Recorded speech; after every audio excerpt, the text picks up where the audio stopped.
Welcome back, everyone, to the Deep Dive. This time we're heading over to North Africa, to Cesc, Tunisia. Interesting spot. It is. We're going to be diving into their water situation. Specifically, there's a proposed seawater desalination plant that's been getting a lot of attention. I've heard about this. A lot of talk about it, yeah. Exactly.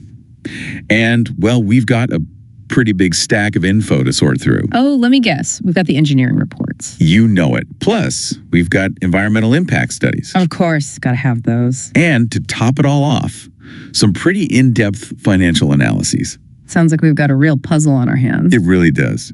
So our mission, should we choose to accept it, We always do. is to figure out, is this desalination plant, is it actually a good idea for Cesc? Like, is it going to work? Is it viable? And what's going to mean for the people who live there? Lots of moving parts there. Definitely. So maybe we should start with the basics. Why is desalination even on the table in Cesc? What's the water situation like right now?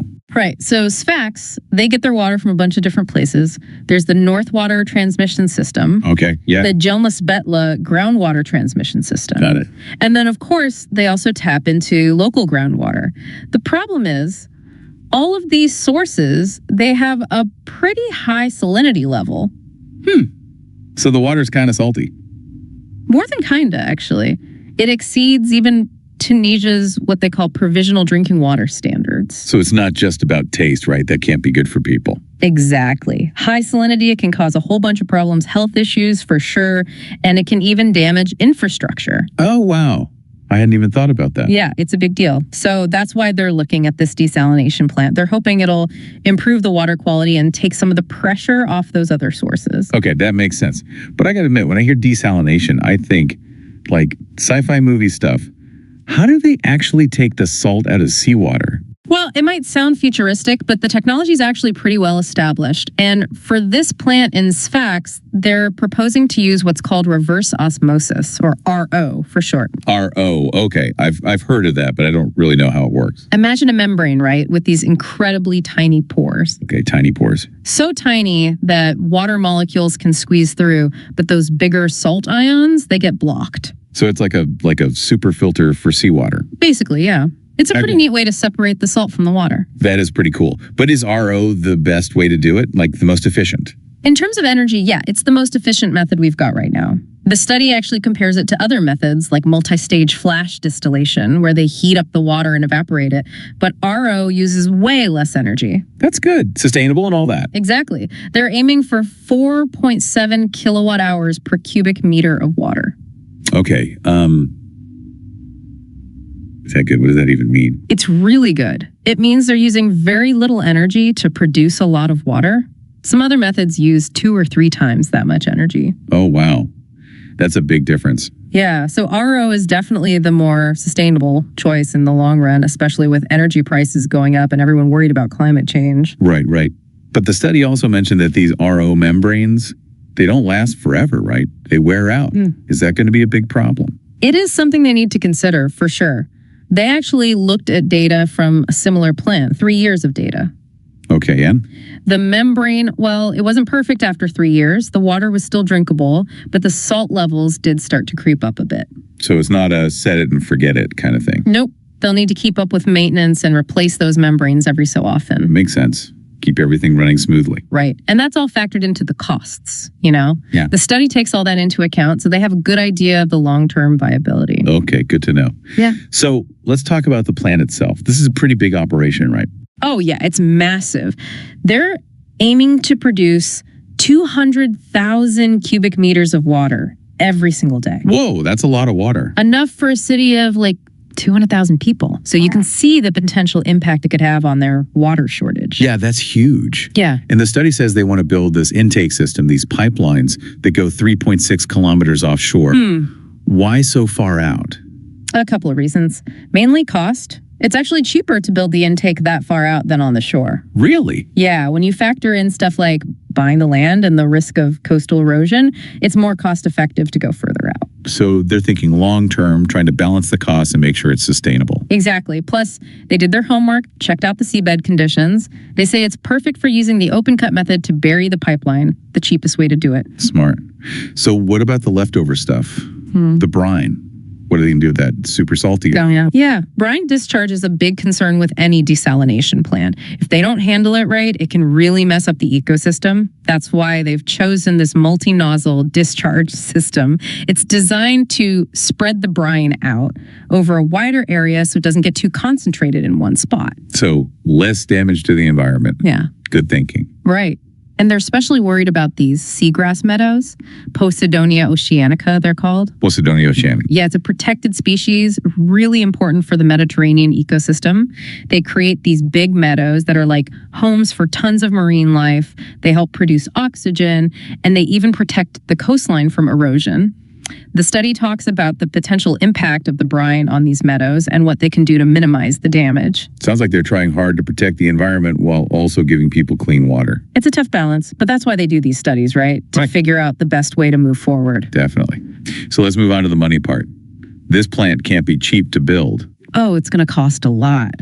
The study goes into detail about all the expenses: construction, consultants, land acquisition, operating costs, the whole 9 yards. It's a huge investment. And they've even looked at how it might affect water bills to make sure people can still afford it. Which is a good thing, because I heard Sonete, the Tunisian water company, they're not doing so well financially right now. That's true. Their finances aren't great. And the study takes that into account. They're looking at different ways to finance the project, maybe public-private partnerships, or even subsidies from the government or international groups. So it's not just about Soned having to pay for the whole thing themselves. Okay, that makes sense. It sounds like they're really thinking about all the angles, not just building the plant, but making sure it's actually sustainable in the long run. Exactly. And part of that is figuring out what the people of Sfax think about all this. Right. They did that survey, right? What did people have to say? Well, almost everybody, like 89% of the people they surveyed, are unhappy with the water situation right now, mostly because of the poor quality. So they know something needs to change. Yeah, for sure. But here's the interesting part. They're willing to pay more for better water. On average, they said they'd accept a price increase of about 4.5%. But, and this is important, there's a lot of variation in that number. Like lower income households, they're less willing to pay more, which makes sense. And people who use a lot of water are more willing to accept a bigger increase. It's like peeling back the layers of an onion. You start to see all these different perspectives and how complicated it really is. It is. And honestly, I was surprised to see this level of detail in a feasibility study. They usually just focus on the technical stuff and the money stuff. Yeah, you're right. It's pretty impressive that they took the time to really understand the social and economic context. It shows they get it, you know? A desalination plant, it's not just some engineering project. It's going to have a real impact on people's lives. Well said. And I think that's a perfect place to wrap up this first part of our deep dive. We've covered a lot of ground already. Why they need the plant, the tech behind it, the environmental stuff, the money part, and what people think. And what's clear is that there's no easy answer here. It's a tough decision with a lot of factors to consider. It's a real challenge, that's for sure. But by looking at all the evidence, being open and honest with people, and putting the needs of the community and the environment first, hopefully they can find a solution that works for everyone. Absolutely. It's about making the best choice for the long-term well-being of Cephs and its people. Couldn't have said it better myself. But we've only scratched the surface here. There's still a lot more to dig into. Like, how exactly are they going to protect the environment? And what about the financial details? We need to really get into the nitty-gritty there. I agree. There are some really interesting details in this study that we need to explore further. All right, well, let's take a quick break. And when we come back, we'll dive even deeper into this fascinating project. Stay tuned. Looking forward to it. You know, one thing that really impressed me in this study is how much attention they paid to the environmental impact. Like, they really went all out trying to figure out what might happen if they build this plant. That's good to hear. We talked a bit about those seagrass meadows before the break, the Posidonia oceanica. But what about the rest of the marine life? What are they doing to protect the areas further away from where they discharge the brine? Right. So they didn't just focus on the area right around the discharge point. They actually ran a bunch of simulations and models to see how that plume of brine would spread out. Oh, wow. So they're not just dumping it and hoping for the best. Nope, not at all. They took into account all sorts of factors like the ocean currents, the depth of the water, how the salinity changes at different depths, even how things change with the seasons. They really wanted to understand how the brine would move and interact with the ecosystem. That's a lot of detail. So what did they find out? Well, the good news is that the brine should get diluted pretty quickly. But there's still a chance it could reach some sensitive areas with delicate marine life. That's why they've come up with this whole plan to minimize the impact. They're going to monitor the discharge really carefully, make sure the discharge system is working as efficiently as possible, and even build some artificial reefs to give the sea creatures new places to live. Okay, let's break that down a bit. What exactly are they going to be monitoring? They'll be taking water samples regularly, both near the discharge site and in the surrounding areas, checking things like salinity levels, the temperature, how much dissolved oxygen is in the water, and making sure there aren't any harmful substances in the brine. This way, they can keep track of where the brine is going and see if it's having any negative effects on the marine life. So they're like the guardians of the sea, making sure everything stays healthy. You got it. And if they see any problems, they can adjust the discharge system or come up with new ways to protect the environment. That's where optimizing the discharge system comes in. Right, we talked about that earlier, the multi-nozzle system, right? Yeah. Why did they choose that one? What makes it so special? Well, the idea is to spread the brine out as much as possible, so it mixes with the seawater faster and the salt concentration stays low. The nozzles are placed in a specific way to take advantage of the natural currents and how the water mixes, so the brine gets diluted even quicker. We're working with nature instead of against it. Smart. Exactly. They actually compared the multi-nozzle system to other systems they could have used, like a single-point discharge or a diffuser system. And the multi-nozzle system was the best at keeping those salinity levels down near the discharge area. And the brine plume didn't spread out as much, which is good. Okay, that makes sense. But what about those artificial reefs? How do those help? Artificial reefs can do a lot of things. They provide a place for marine organisms to attach themselves, which creates new habitats and helps increase biodiversity. So more variety of life in the ocean? Yep. Plus, they can change how the current and waves move, which can reduce erosion and create calmer areas for fish and other sea creatures to hang out. So it's like they're building new neighborhoods for all the underwater critters that might be displaced by the brine discharge. That's a great way to put it. And the study suggests they put these reefs in places that are both likely to be affected by the brine plume and are already kind of run down or need more complexity in their habitats. It's like turning a potential negative into a positive. Very cool. Okay, so they've clearly put a lot of thought into how to protect the environment. But let's talk money. We know this plant is going to be expensive. Can SPACs actually afford to build and operate it? Yeah, that's the big question, isn't it? The study says the upfront costs are definitely high, but it also says they need to look beyond just the initial price tag. They did a whole financial analysis, looking at the cost of building the plant, how much it'll cost to run it, how much money they can make selling the water, and even the possibility of getting subsidies or other financial help. So they're not just focused on the sticker price. They're thinking about the long game. Exactly. And they use this metric called SAR, or Financial Internal Rate of Return, to see if the project makes financial sense. FIR. That sounds complicated. It's not as scary as it sounds. It's basically a way to measure how profitable the project will be for Seawater, the water company. And the study found that the FAR is really sensitive to the water tariff, which is the price people pay for the water. So if the price is too low, the project might not make enough money to be worth it. Right.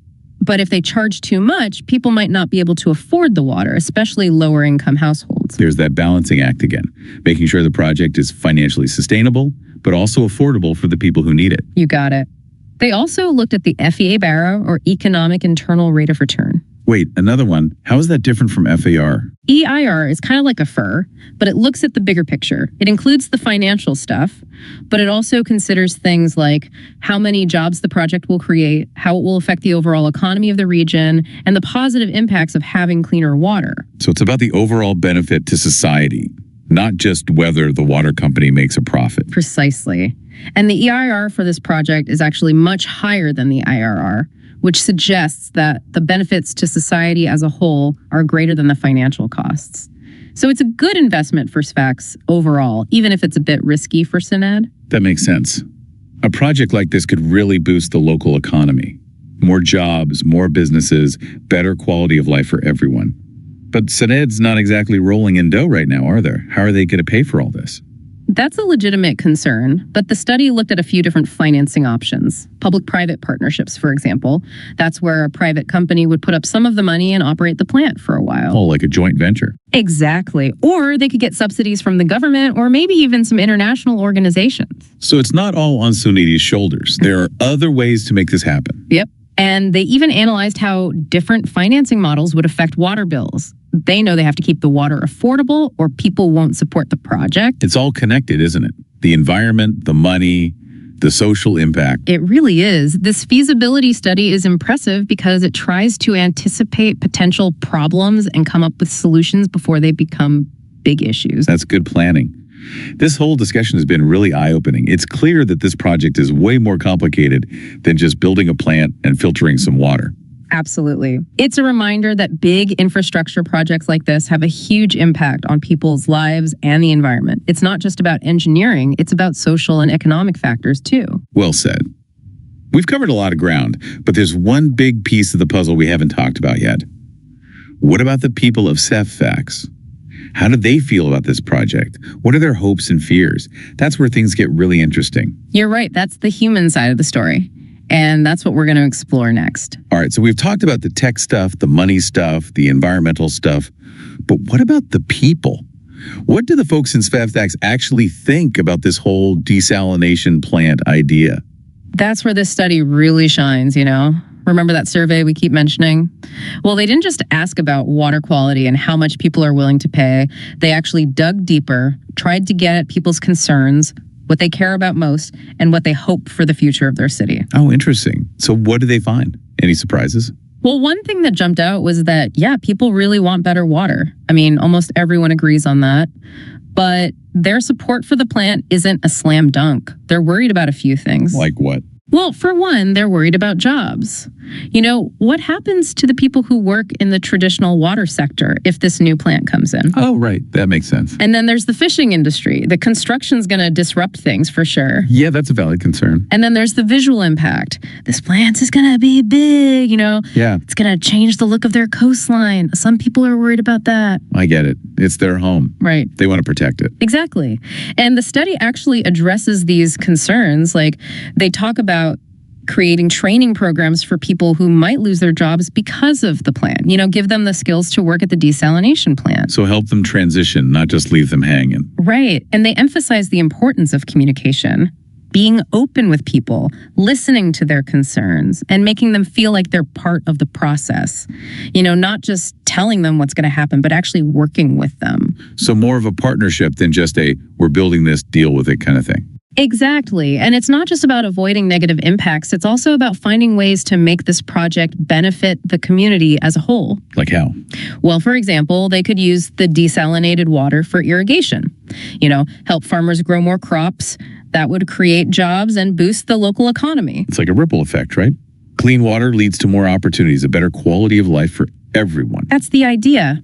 And that brings us back to the idea of sustainability. It's not just about protecting the environment. It's about creating a system that works for everyone now and in the future.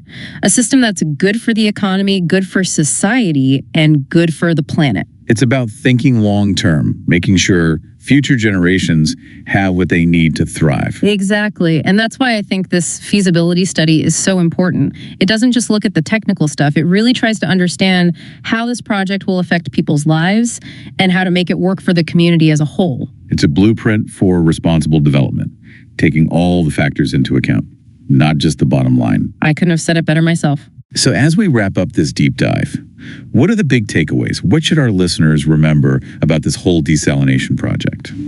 Well, first of all, this is a really complex issue. There's no easy answer, no magic bullet that will solve Sfax's water problems without any downsides. It's a balancing act, trying to find the best solution for everyone involved. And it's a reminder that real-world problems rarely have simple solutions. Right. And figuring out the best path forward requires careful analysis, open and honest communication, and a willingness to listen to and address the concerns of everyone who might be affected. We've seen how this proposed desalination plant while a potential solution to the water shortage also comes with its own set of challenges and risks. Absolutely. But we've also seen the potential for this project to be more than just a water source. It could be a catalyst for positive change, bringing economic growth, improving the environment, and strengthening the community. It's a story about innovation, resilience, and the power of human ingenuity to find solutions to some of the toughest challenges we face. And ultimately, the decision of whether or not to build this plant rests with the people of Sex. But thanks to this deep dive, our listeners are now better equipped to understand the complexities, ask the right questions, and engage in the conversation about the future they want to create. Knowledge is power, right? The more we understand about the challenges we face, the better prepared we are to find the solutions we need. This has been an incredible journey of discovery, and we hope you found it as enlightening as we have. We've explored the technical aspects, the financial implications, the environmental considerations, and the human stories that are all intertwined in this project. And we've seen how a seemingly simple solution, like building a desalination plant, can unravel into a complex web of interconnected challenges and opportunities. It's a reminder that the choices we make today will shape the world we live in tomorrow. So as we sign off, we encourage you to stay curious, stay engaged, and keep exploring the fascinating complexities of our world. Until next time, keep diving deep.